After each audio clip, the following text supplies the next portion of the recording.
তুমি শুনে রাখো, সমস্ত মানুষ বাংলার তোমাকে বাংলাদেশি মনে হচ্ছে। আমরা যারা বাঙালি বাংলা ভাষায় কথা বলি, তোমার চোখে আমরা সবাই বাংলাদেশি। বন্ধ বিজেপি, জয় যে চোখ দিয়ে বাঙালিদেরকে বাংলাদেশি ভাবছো, চোখ দুটো বের করে নিব তোমাদের। এটা তোমরা জেনে রাখো, বন্ধ করে দেওয়া হবে যাতে তোমরা বাংলাদেশি ভাবতে না পারো। এটা জেনে রাখো বন্ধু বিজেপি, হুঁশিয়ার করে দিচ্ছি তোমাদেরকে।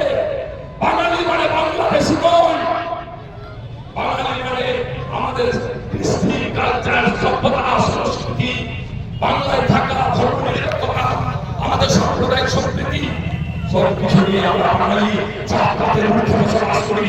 আমরা হিন্দু চিনি না, আমরা মুসলিম চিনি না, আমরা জৈন চিনি না, আমরা খ্রিস্টান চিনি না। আমরা মানুষ হিসাবে বাঁচি। তাই তোমাকে সাবধান করে দিচ্ছি, সাবধান হয়ে থাকো। আগামী দিনে রাস্তায় চলাফেরা তোমাদের বন্ধ করে দেওয়া হবে। আজান পড়বে, আগত প্রতিষ্ঠিত করছে না, সবাই গান করে